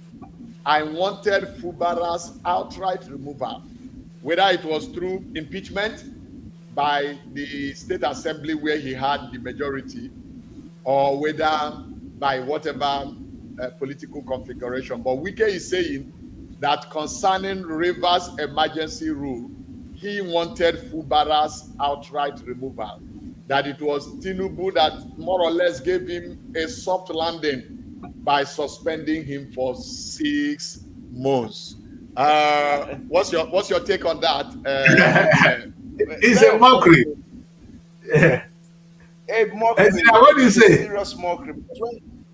When you look at it, it's a clear indication. You see, at times our politicians are very myopic and very limited in knowledge. How can you assume yourself to be a leader and look at the statement coming out of your mouth? That you are, and I blame the PDP for the Wike tantrums, for making Wike bolder every day, because they refuse to carry out the effects of internal democracy and political ideology to harmonize punitive measures for people like Wike. How can you come out and be saying this? Wike continues to project himself. He's the ceremonial president of Nigeria to some people, because he gives off. Maybe you need, Shadrach, you need to hear some of his additions here. He said Tinubu saved him. That's talking about Fubara with suspension. PDP not ready for 2027. I won't support the party if, of course, you are expected to go in to know the if. Atiku doesn't keep to his words, talking about how they fell out. If we're talking from the promise. See, he that must come to equity must come with clean hands. If you are talking of a politician that does not keep to his words, it's Jason Wike. If you are talking of one of the biggest liars in the political climb right now, it's Jason Wike. Somebody say he's a serial betrayer. And you see, pictures don't lie. That's why I love the social media. Pictures don't lie. Yes. Social media, they will remind you. Yes, they created a library of retentive identities and memories to jig you up. You can make reference to Google, make reference to social media, whatever information you want to get.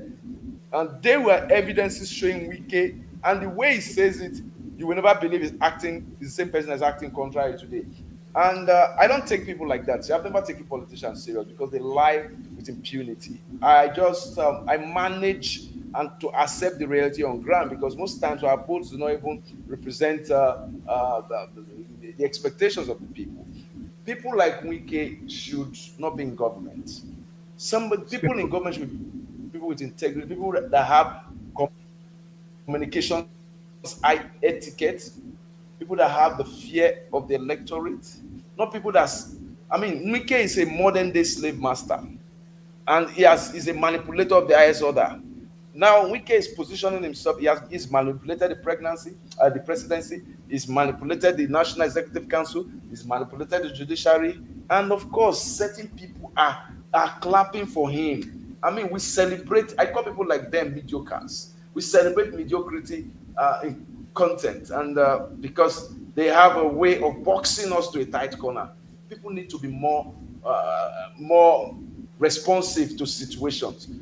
Be bold enough to say this is wrong. This what you are doing is wrong. We should take cognizance for the fact that the society we want to create is in our hands, and the creation starts from our hands, from our hearts. So we can't have a Nigeria that's going to be like UK, or it's going to be like Canada, Australia, with the kind of leadership and with the kind of leadership style that we practice. People need to be held accountable. Talking of accountability, Vanguard also has it. Why votes may not count in 2027. This is Buba Galadima. He used to be, yes, why votes may not count in 2027. A very gloomy picture at that. Says most Nigerians are almost giving up. Talking about political apathy. They are believing that no matter how they try to strategize, no matter how they try to sensitize, no matter the effort they try to make, that their vote may not count in 2027. Buba Galadima is the one talking about that. Why top right of a Vanguard chase away killers, headsmen from our forest and farmlands, monarchs and resident farmers tell South-South governors. South-South governors. There is a South-South governors forum, and they meet. A number of the houses of assembly have had to legislate that open grazing is against the law. You know, that is law as a textbook put in the shelf, not law as practically implementable on the street. Because in spite of these laws that have been passed by state houses of assembly, you still see that open grazing is still going on, and herders are still destroying the farmland of farmers. And so you see an open lamentation, as has been reflected in Vanguard front page. Chase away killer herders from our forest and farmland. Monarchs, residents, and farmers are telling South-South governors.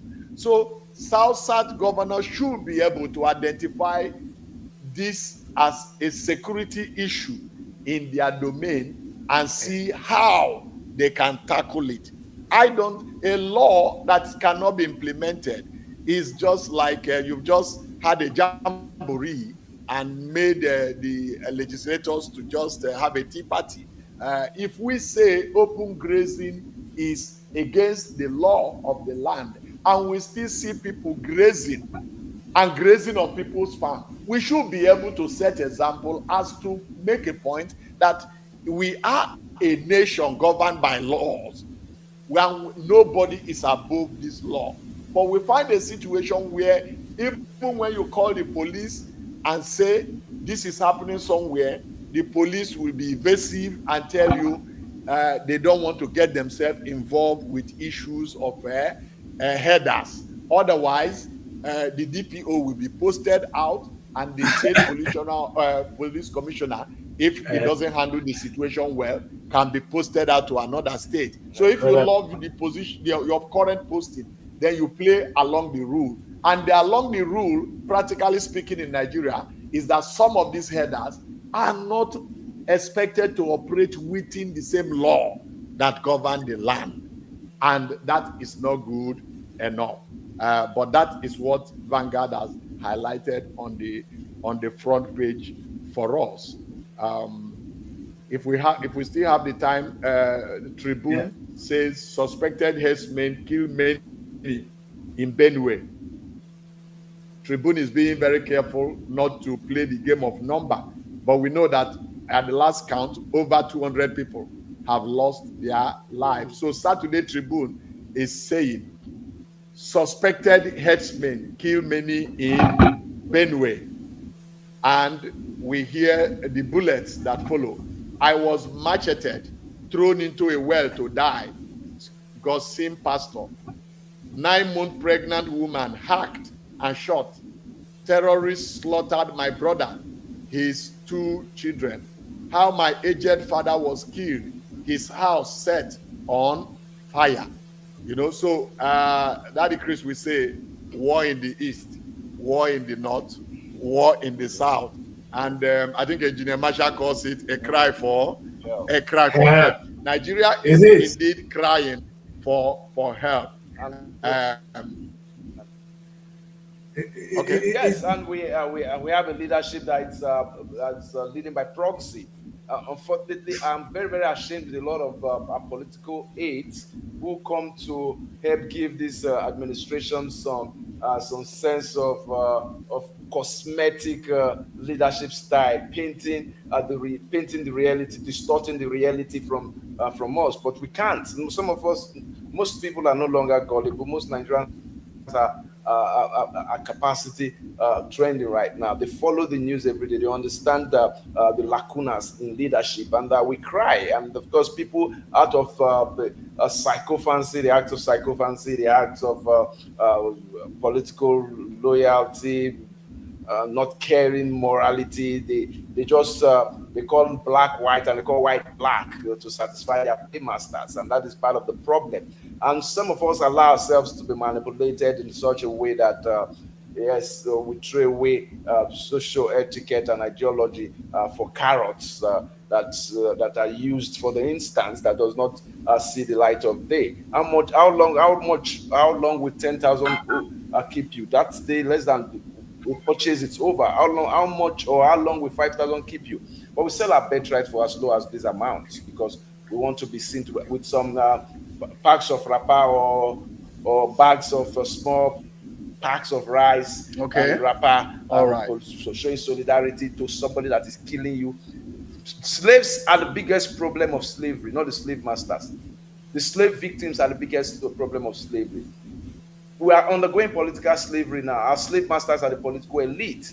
And we continue to remain the problems because of our gullibility and our reluctance to be emancipated from the stranglehold of political isolation and intellectual isolation. And that is what is causing all this problem. Okay, now we could just take a quick look at The Guardian. The Guardian, the weekend cover of The Guardian, has this screaming headline: Ahead 2027, why opposition's fortune appear gloomy. Ahead 2027, why opposition's fortunes appear gloomy. And you have a display of the photograph. A photograph of Peter Obi is there, Atiku is there, Sowore is there, and El-Rufai is also there, and there is this other fellow who is also there. But these are the faces of opposition. And the Guardian weekend has done a cover on that Ahead 2027, why opposition's fortune appear gloomy. Because apparently, Tinubu, whether he's in Europe ruling remotely or he is in Nigeria, is tightening the grip on the opposition. We also have right there on Guardian again, Tinubu directs military action against forces of evil in Nigeria. What this story might not be able to tell us is where he is given the directive from. Again, Tinubu directs military action against forces of evil. Forces of evil are in quote in Nigeria. And felicitate Christians on Easter. Felicitate Christians on Easter. is the presidency's director of publicity, I think Bayo Nonega, has told Nigerians that they should expect the president back after Easter by Monday. So we do expect that he will come back by Monday. But for now, he is directing that forces of evil in Nigeria, action should be taken against them, while felicitating Christians on Easter. That is that with Vanguard. And but before we leave Guardian, there is a tribute there. The tribute that is on page 32, talking about Obe. Obe happened to be a cartoonist that for years tried to satirize the situation, the political situation in Nigeria, and the situation in Nigeria through his cartoons. So as a tribute, he said there that beyond transition, that is that even in death, cartoonist Obe's inimitable strokes remain green. Yes, that's a tribute to him. His inimitable strokes, especially in Guardian, Obe's strokes remain green, concerning how he satirized the Nigerian situation.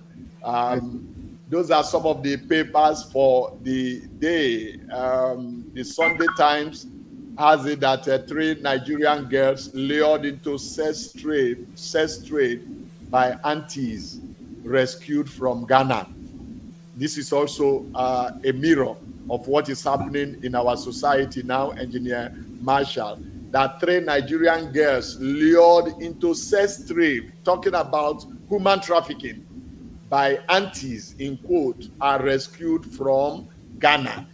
You can imagine if things were going on the way they should here, where of all places, Ghana, will you take sex slaves to? And that is where they are being rescued, apparently by NAPTI. But we have also heard of situations where people are rescued under these circumstances, and 3 weeks after ask of them, they have gone back from where they rescued them from. So the problem is the family. Okay. The problem is the family. Society. Yes. The family has failed its responsibility. You find that referencing to Ibiome, the poor people are the people that give birth more.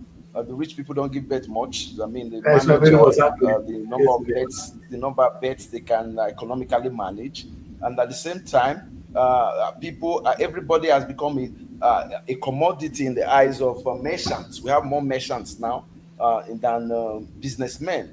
So once you become a commodity in the eyes of merchants, so they come with the carrot of job offers and sell a bit to your parents, and the parents are out of the fact that, oh, thank God, good riddance to bad rubbish, reduction of pressure. They can take you because they are going to learn a trade, but you get there, you are compelled, your passport withheld, compared to going to prostitution, and of course the freedom comes after you have paid them. And the best part of this youth get wasted. You know, it's a matter of choice. Chasing the elusive. Very elusive. Yes. Okay, we can end with Weekend Trust. We can end with the Weekend Trust. It says 17 killed in fresh attack in Benue community. Fresh attack. So in Nigeria, we talk of attacks, and we talk of fresh attack, and we talk of reprisal attack. So 17 more killed in fresh attack in Benue community. And this was the community where, this happened to be the community where, the state where you have more people now in IDPs. And a one-time presidential candidate of the Labour Party felt he should go there and have a way of commiserating with them and still give them some hope. But the governor of that state asked him not to visit, that he cannot guarantee his safety as the chief security officer. Then inside the ticketing racket at Abuja train station, ticketing racket in Abuja train station. But the lead cover story there talks about Okaku. Yes. Okaku, why I kept mute for 35 years. Guadebe. Okaku. You know, after IBB, the Prince of the Niger, some call him the Coward of the Niger, came up with his book, The Journey Through Service. people are also beginning to speak up. So Guadebe is talking about Okaku, why I kept mute for 35 years. Sometimes it's good for us to focus ahead, but again, too, it's good for us to know the kind of mistakes we made in the past. The likes of IBB was asked, yes, a reflection, was asked why he killed his childhood friend, Maman Vasa. And he said that he was in a dilemma, but that he actually preferred to maintain the sanctity of the nation and not to sacrifice that on the altar of friendship. On the altar of friendship. When a military man tells you about friendship and sanctity of a nation, he was preserving his presidency. Then why peace has eluded Plateau? Why peace has eluded Plateau? Plateau, the climate in Plateau, the agro potential of Plateau happened to be such that at some point when the Nigerian Airways was at its best, most of the pilots in Nigeria preferred to live in Jos, because Jos was another weather. In fact, if you can't travel to Europe, find a place, get a property in Jos, and you are like enjoying the kind of weather in Europe. But the beauty of the plateau happen to have been lost now. Why peace has eluded Plateau? Because of insecurity, bloodletting, insecurity. Retired military officers in the bid of land grabbing decide to galvanize young people who have not been educated. The society failed to give them the vital tool of education. And because the society failed, they are now gullible. And you arm them, you give them some money. You make them believe that these Christians who are farmers are not indigenes, that they are settlers.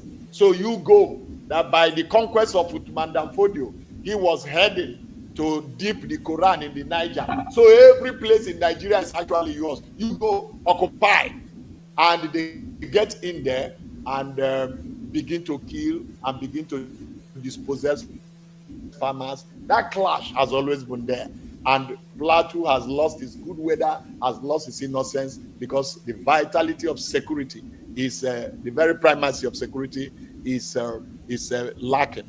And it's not just in Plateau, it's in most parts of the country. But one of the goals of this program is for us to galvanize opinions and set agenda. The need to rebuild Nigeria, let it be safer for all of us, so that even those in diaspora can freely come and invest, that the Nigeria of our dream can come to play. Thank you so very much. Misha. Thank you very much. Explicitly spoken extensively on the need for a mindset transformation, basically spread from the political elite. We can't change Nigeria without transforming our mindset and how we view the concept of Nigeria, not along religious or ethnic lines, but along unity bounded by the narrative of our national anthem and the pledge. We need to look beyond ethnicity, look beyond religion, look beyond the region, and of course, look towards a formidable force. Look towards annexing our natural resources, harmonizing our different strengths and potentials, and making it to work for us in a complementary way, not killing and annexing of lands, false indoctrination, and gullibility of the less educated, and the manipulation and all that by the political elite. So Nigeria must heal. Healing is capable, it's achievable if we transform our minds towards that. And of course, besides, looking at our leaders, we the followers equally have a problem. Yes. Because we have followership problem as well. Because the era of playing psychophancy and playing to the gallery, that everything a politician says, you nod towards it. No, they are happy when you can tell them this is wrong and this is what can be done or should be done, but not in affirming to all they do and all they say that is not the morals of democracy. Then for our military men or our coupists, repentant coupists who are coming after 35 years, 34 years to whatever, to come and tell us, I could have said, but they should better keep quiet unto their grave. They were part of the people that have destroyed this nation.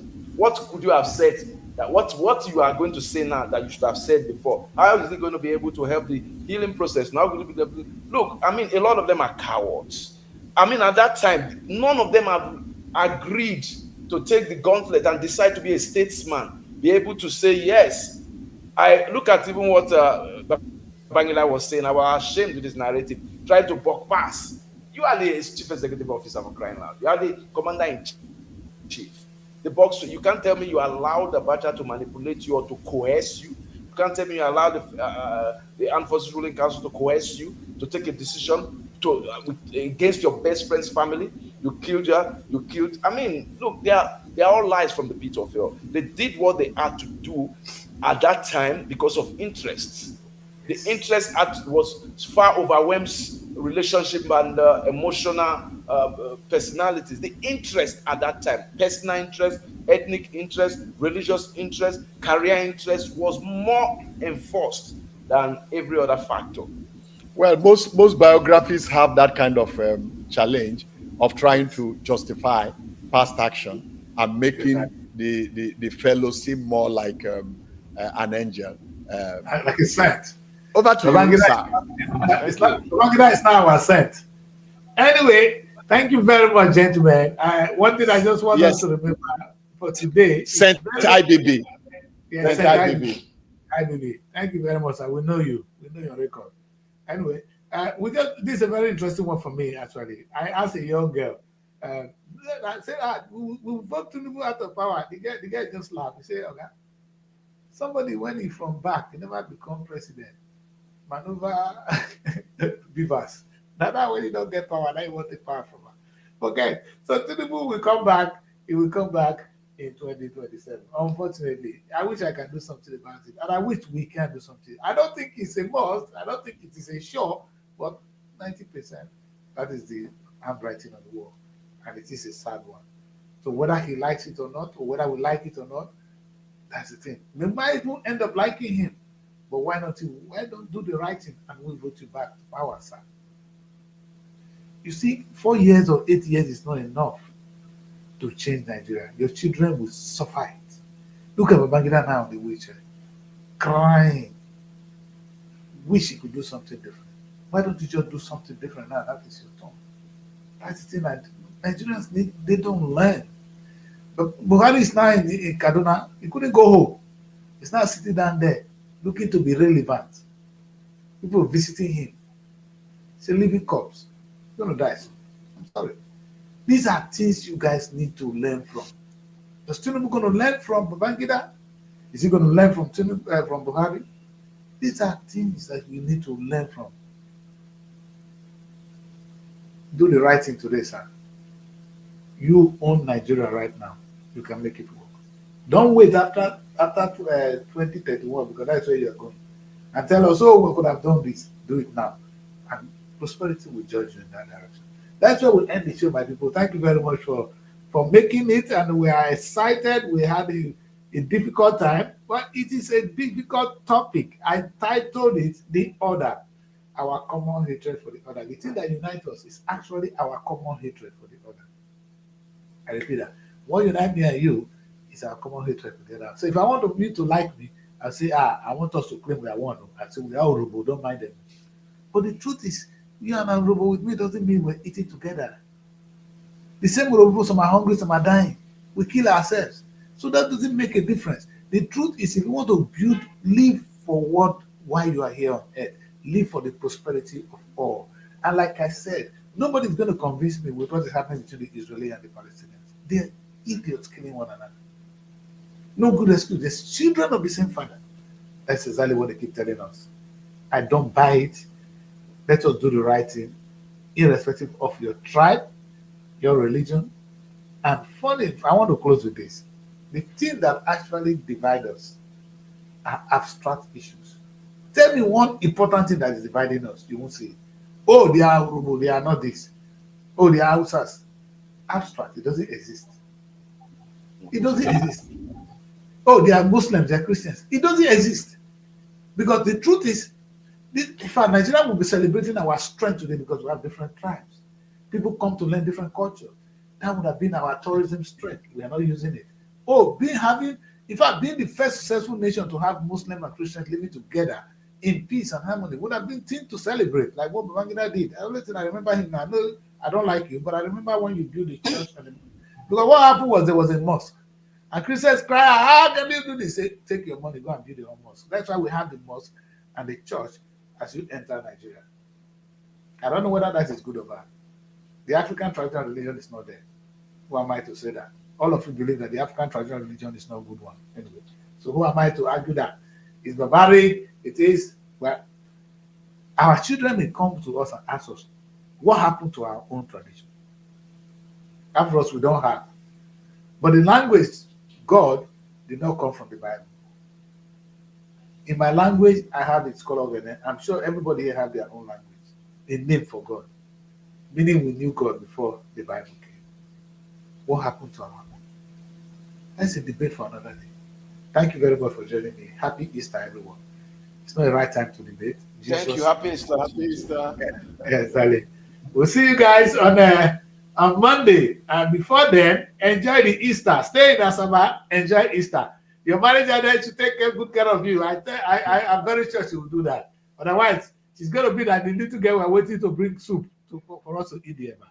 She better do the right thing. I'll see you guys. I'll talk to you behind the camera.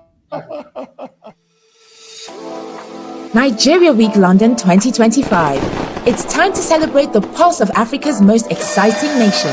Nigeria Week London 2025 is coming to Hippodrome Theatre from July 24th to 26, 2025, showcasing the best in Nigerian arts, music, fashion, and investment opportunities. Whether you're looking to discover the future of real estate, explore Nigeria's culinary masterpieces, or get immersed in an electric Afrobeat performance, this is the event of the year. You can also join us for a film festival, cultural dance spectacles, and the recognition awards. Don't miss out on the business opportunities and cultural experiences waiting for you. Book your tickets now before they're gone on eventbrite.co.uk. Call or text +447 438 893 190 or 080 330 46768 or +447 459 071 747. Visit our website superiorradioandtelevision.com.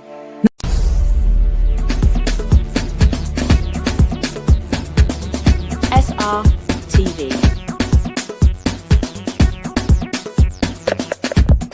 Innovative content. Global audience.